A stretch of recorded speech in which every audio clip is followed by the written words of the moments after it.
ایک ہی کویشچن کیا تھا کہ شوہر نے اپنی مرضی سے کسی معذور لڑکی سے نکاح کیا ہے، والدہ بعد میں راضی ہو گئی تھیں اور شوہر اس کو نان نفقہ نہیں دے پاتا بلکہ لڑکی اس کا خرچہ پورا کرتی ہے، اور اس شخص کی والدہ جو تھیں پہلے وہ خود کماتی تھی لیکن اب وہ شاید بے روزگار ہو گئی ہیں جو مجھے سمجھ میں آیا، اور وہی کہتی ہیں کہ مجھے 10,000 روپے ماہانہ بھیجو، تو کیا حکم شرع ہوگا؟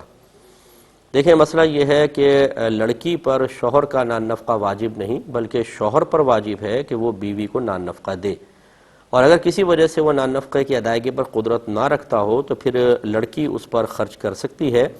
اور اس صورت میں وہ اس کا حساب کر سکتی ہے۔ یہ دونوں پہلے طے کر لیں کہ بھئی میں جتنا خرچہ کر رہی ہوں میں اس کا حساب کر رہی ہوں، جب آپ اس پہ قادر ہوں گے تو یہ قرض ہے جو آپ کو لوٹانا ہوگا، تو لہٰذا جتنا بھی اگر آپ ہی کا یہ مسئلہ ہے تو جتنا آپ شوہر پہ خرچ کر رہی ہیں وہ شوہر پہ واجب ہے کہ ادا کریں، لیکن آپ پر یہ واجب نہیں ہے بلکہ شوہر کی بھی کفالت آپ پہ واجب نہیں تھی، اور یہ بدرجہ اولیٰ یہ کہاں سے آپ پہ واجب ہوا کہ آپ ساس کو بھی پیسہ بھیجیں؟ یہ آپ اگر شوہر کو منع کرنا چاہیں تو بالکل منع کر سکتی ہیں کہ میں اس سے مزید پیسہ زیادہ نہیں کر سکتی ہوں، میں آپ کا خرچہ اٹھا لوں گی، چلیں ایک شوہر ہوتا ہے بعض اوقات بے روزگار ہوتا ہے، بیوی اس کا خیال کر لے، لیکن ساس کو پیسہ بھیجنا آپ پر لازم نہیں۔ ہاں اگر آپ کے شوہر کماتے ہیں اس کے باوجود آپ پہ خرچ نہیں کرتے بلکہ آپ سے پیسہ لیتے ہیں تو وہ بہت زیادہ قابل گرفت ہیں، ان پہ تو لازم ہے کہ اپنی ماں کی کفالت کریں لیکن آپ پر نہیں ہے بہرحال، اور اگر وہ نان نفقے پر قادر ہیں لیکن آپ کو خرچہ نہیں دیتے بلکہ آپ کی یا کوئی بھی بچی جو ہے جس کا آپ کہہ رہی ہیں اس کی معذوریت سے فائدہ اٹھا کر، مجبوری سے فائدہ اٹھا کر کہ میں نے تمہارے ساتھ نکاح کیا ہے لہٰذا میرا خرچہ اٹھاؤ، اگر اس طرح وہ کر رہے ہیں تو یہ پھر انتظار کر لیں، ان کو مرنے کے بعد اس کا بہت سخت انجام بھگتنا ہوگا۔ کسی کی مجبوری سے اس طرح ناجائز فائدہ اٹھانا اور اپنی ذمہ داری جو اللہ نے ان پر واجب کی ہے اسے پورا نہ کرنا، یہ دنیا میں پتہ نہیں چلے گا، یہ آخرت میں پتہ چلے گا جب اللہ تعالیٰ کی بارگاہ میں اس لڑکی کو کھڑا کیا جائے گا، شوہر کو کھڑا کیا جائے گا، اور ایک ایک پیسے کا حساب پھر روپوں کی شکل میں نہیں بلکہ نیکیوں کی شکل میں دینا پڑے گا، اور اگر نیکیاں نہیں ہوں گی شوہر کے نام اعمال میں تو لڑکی کے گناہ اس کے نام اعمال میں ڈالے جائیں گے، تو یہ پاسبل ہے کہ لڑکی جنت میں چلی جائے اور یہ شوہر بامراد جہنم میں چلے جائیں، اللہ نہ کرے، اللہ تعالیٰ ان کی بھی مغفرت فرمائے اور ان کو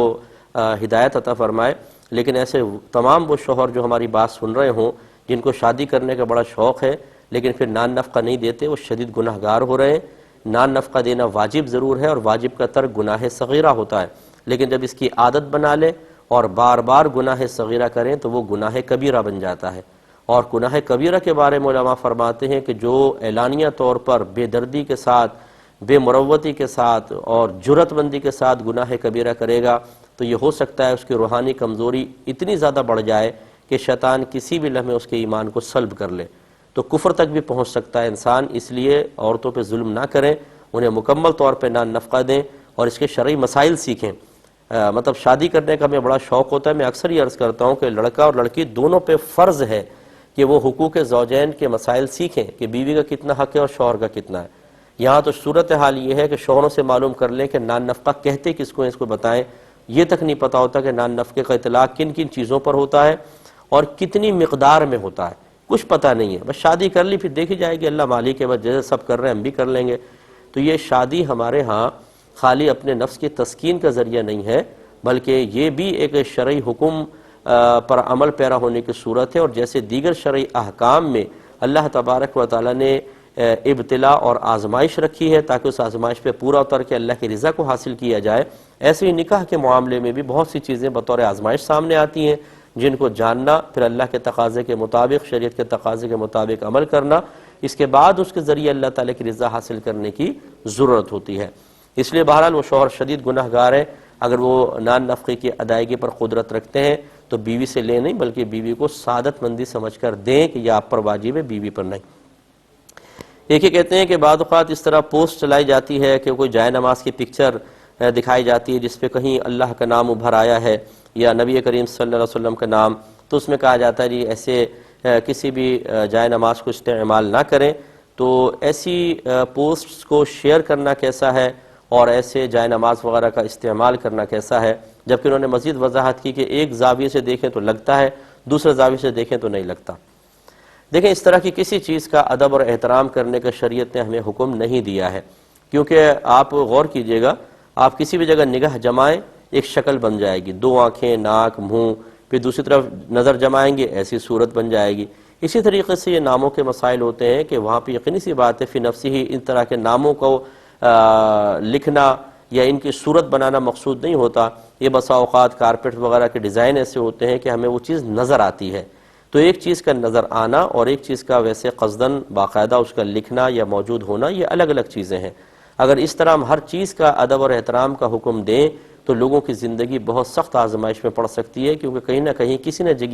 کسی جگہ پر ایسا ہوتا ہے۔ ہاں یہ ضرور ہے کہ اگر ایک بالکل واضح طور پہ کہیں پر کسی نے نام لکھا ہوا ہے یا بالفرض ابھر آیا جیسا کہتے ہیں، تو اچھا ہے کہ چلیں اس کا تھوڑا بہت ادب احترام کر لیں، لیکن سوال یہ ہے کہ اگر نہیں کیا اور اس پہ پاؤں وغیرہ پڑ رہے ہیں، آ رہے جا رہے ہیں لوگ، تو کیا گناہگار ہوں گے؟ گناہگار بالکل نہیں ہوں گے، کیونکہ اس طرح کی چیزیں ہمارے تصوراتی اور تخیلاتی اعتبار سے ہمارے سے وجود میں آ جاتی ہیں، اور ان تمام چیزوں کے ادب احترام کا بالکل حکم نہیں ہوتا ہے، ورنہ زندگی حرج میں پڑ جائے گی۔